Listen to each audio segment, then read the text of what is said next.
This is part 2 of music, magic, and science. You have to start off as magic, but your goal should only be to become science. That sounds reasonable. It sounds professional. It sounds modern, but it's backwards. The closer it gets to science, the further it gets from the reason it mattered in the first place. The great things that you do are really happenings. For example, no great genius can explain how he does it. Yes, he says, I have learned a technique to express myself because I had something in me that had to come out. I had to know how to give it out. So if I were a musician, I had to learn how music is produced. That means learning to use an instrument or learning a technique of musical notation or whatever it may be. But then beyond that, I'm afraid I can't tell you how it was that I used that technique to express this mysterious thing I wanted to show you. If we could tell people that, we would have schools where we would infallibly train musical geniuses. And there would be so many of them, we wouldn't know what to do with them. Geniuses would be a dime a dozen. And then we would say, well, these people are, after all, not very ingenious. Music doesn't start as math. It starts as contact. Every artist describes the same thing. God, flow, the unconscious. Be up here trying to be cute, you know? Because we don't care about all that. We just want to feel what you know, and what the spirit is moving through you.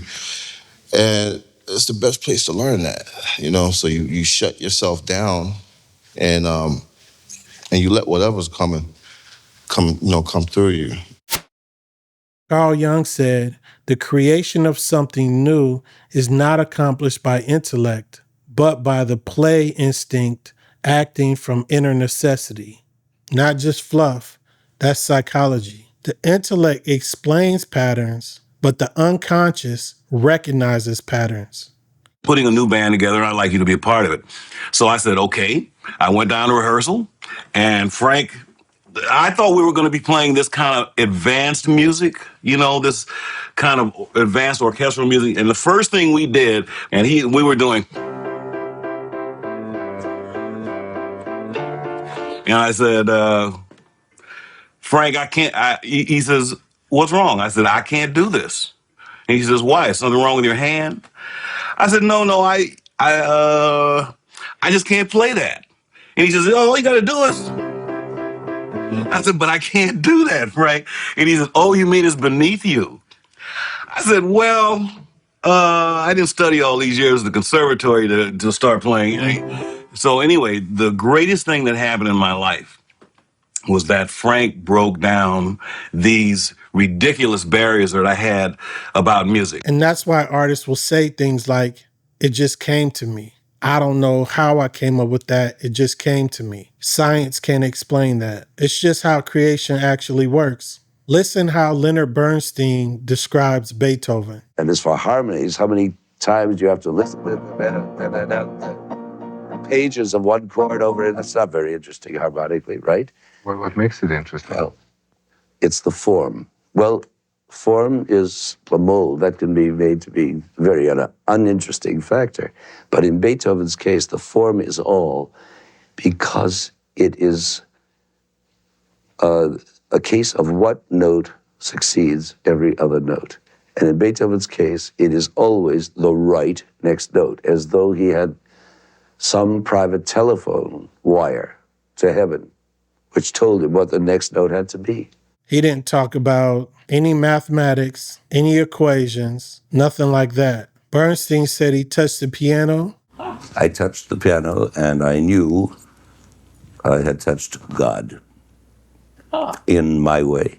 It's a spiritual component, and that's about alignment. It's not about math. Oh, man, I went to this bar in Nashville. This band was playing Kelly's Heroes, a great guitarist, the best guitarist I've ever seen.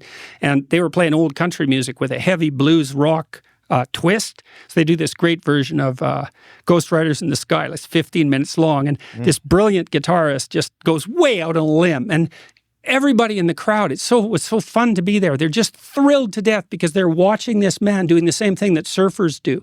He's like dancing on the edge of chaos and order in this virtuosic manner. And everyone is so taken by that it just lifts them out of the normality of their existence. You know, you see this joy just transfuse them. And that's because they got an intimation of genuine meaning.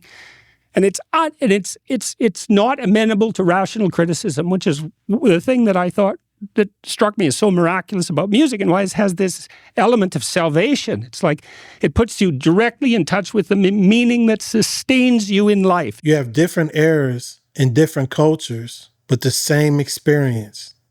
You ever look at music that you've written and look back at it and say, whoa, that surprised me? I used to. I don't do that anymore. I don't know how I got to write those songs. What do you mean you don't know how? Well, those early songs were like almost magically written. Darkness at the break of noon, shadows even the silver spoon, a handmade blade, a child's balloon. Try to sit down and write something like that.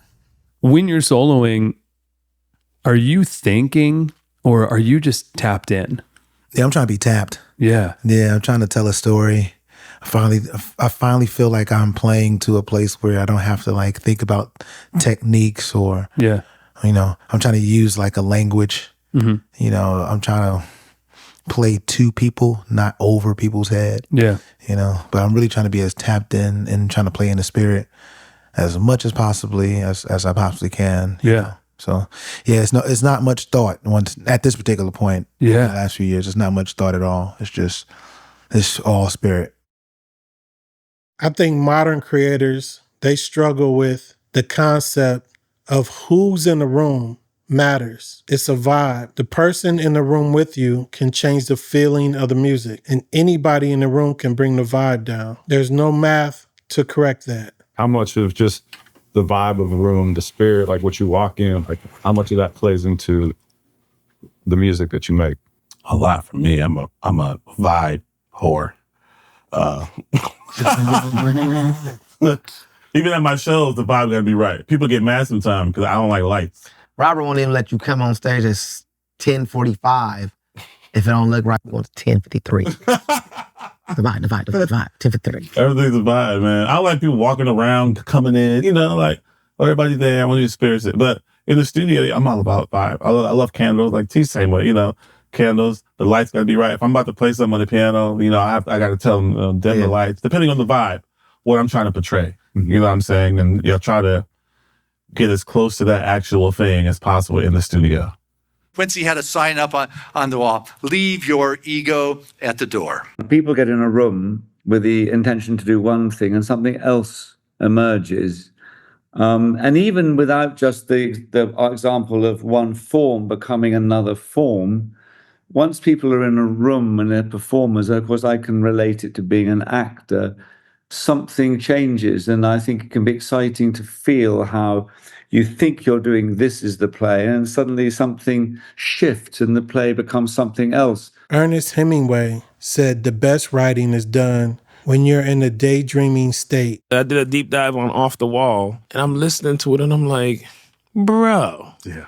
And then I saw a Quincy interview where it got me to the why. Because I always would ask, why does this sound this way? Yep. So he said all the sessions he recorded for Off the Wall, Thriller, he usually did them super late at night, like at close to the end of the night, like at 4 a.m, 3 a.m, when they were dumb tired, because that's what. So he would like sit there working all night, and then he would get to take at the end of the night. Yep. And he said, so his why was because their brain shut off, and then they just be doing the most magical shit ever.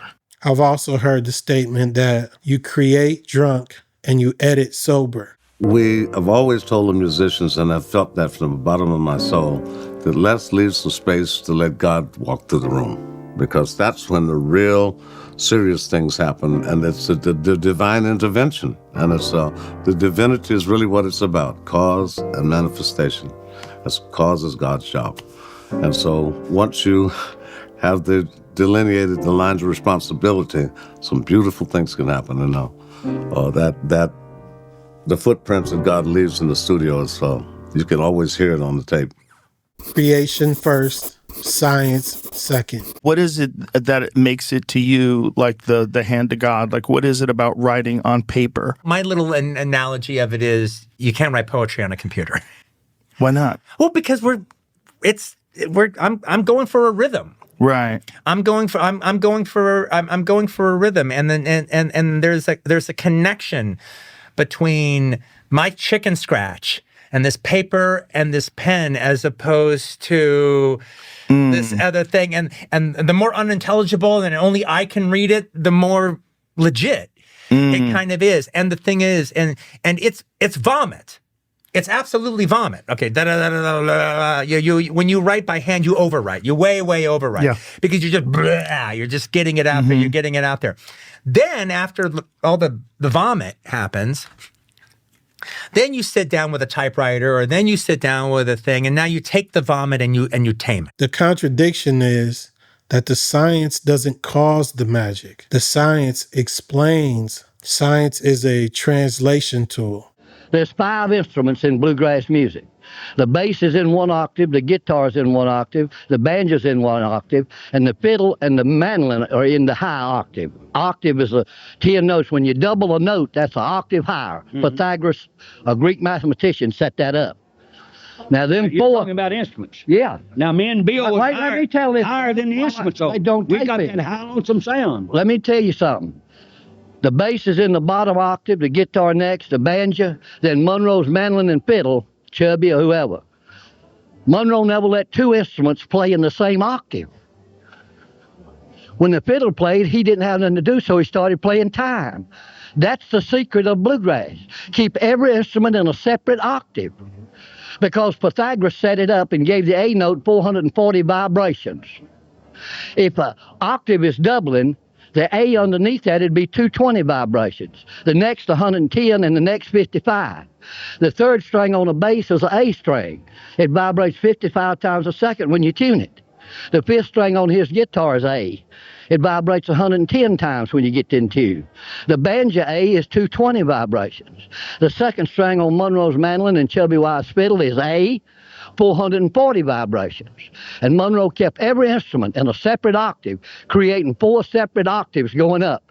And that's what bluegrass music is, and you got it for the first time. If there's no magic, there's no science. Magic is the source. When you reverse that, you don't get better art. You get empty art, soulless art. It'll be perfectly optimized, but it'll be easily forgettable. For me, like a song like a Big Brother, or even a song like a Village Ghetto Land, I just feel like, the melody of a song is what touches our heart.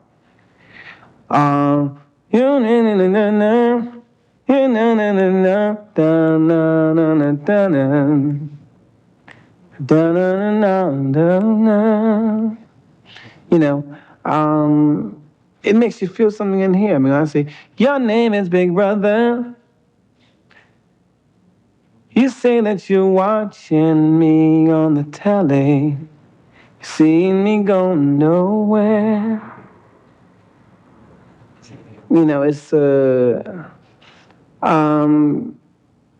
it makes you feel, feel sad. It makes you feel how I want for it to make you feel and thinking about what the words are being said. Art doesn't need more systems. Art needs more courage. This is Brian from The King's Hand. And like I say, I don't need to always be right. I just want the opportunity to be wrong. If you like this video, make sure you like and subscribe and hit the notification bell. Until we meet again. The appointed hand of the king.